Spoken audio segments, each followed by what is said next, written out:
So we've been farming pretty damn hard with the old Versatile and my 70 series and my 410, and we're about done with our fall farming. We've covered a couple thousand acres.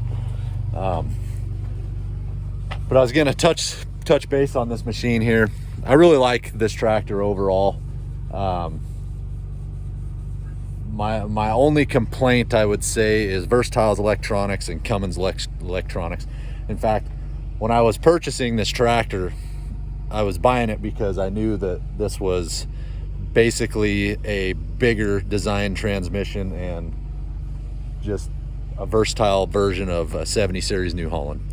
Obviously, basically the same exact transmission, just bigger. Everything in this is bigger. But they're really easy to work on. That transmission lasts forever. The deal breaker for me was almost that Cummins engine. When they told me that they were putting Cummins engines in them, I almost walked away from this deal because we just have terrible luck with them. I think the mechanical injected Cummins engines are fantastic, but I've never had luck with electronic injected Cummins engines. The caps were the worst when New Holland was running the caps, 8.3s. Man, we had nothing but issues with them. This one, the engine itself has been pretty good so far, but we're constantly having air filter sensor issues, which that's a Cummins sensor that they got to send me.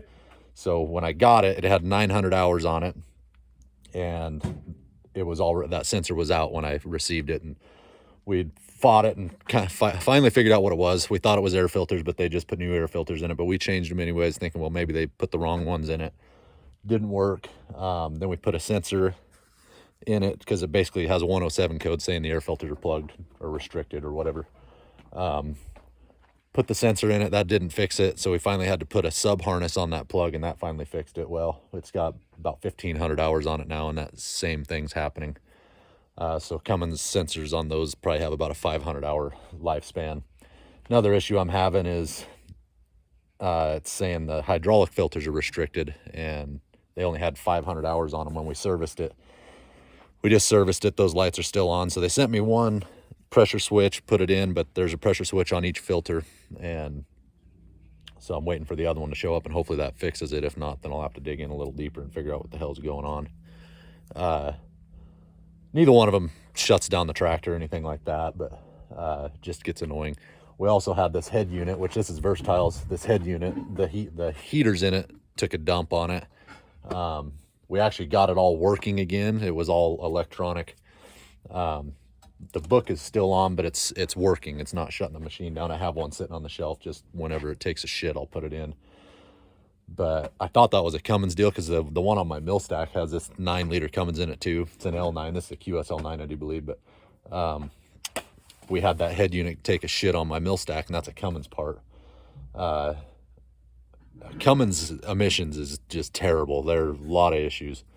The FPT emissions on our New Hollands we don't really have problems with. I don't think there's any good emissions out there by no stretch, but we don't have very many issues with our New Holland emissions. But the ones that are on the 2 Cummins engines that I have been a lot of problems from day one.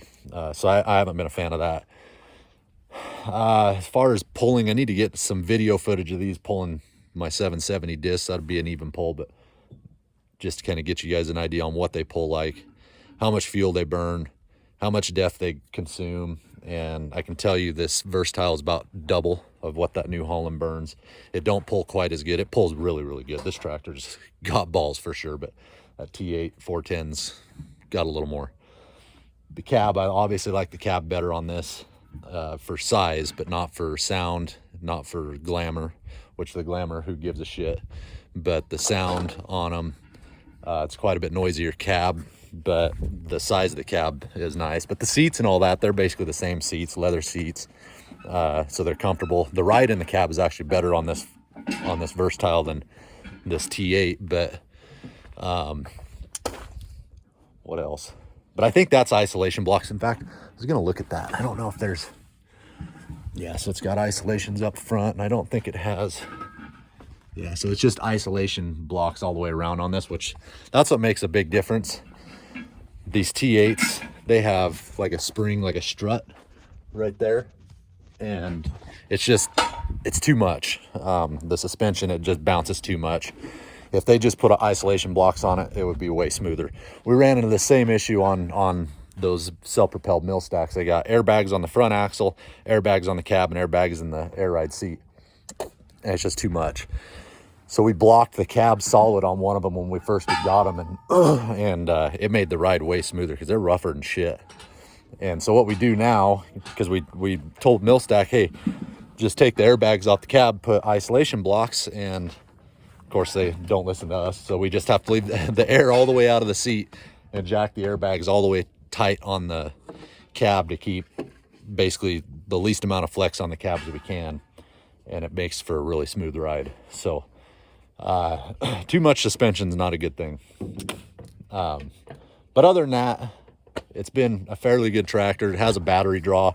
It's had it since we got it. Called the dealer that we got it from, and their answer was just kill the kill switch. And every farmer's granted answer. But I don't have to do that on my New Hollands. I can leave them sit all year and come and start them, and they don't go dead. This one, you can leave it for 2 days and it's deader than shit.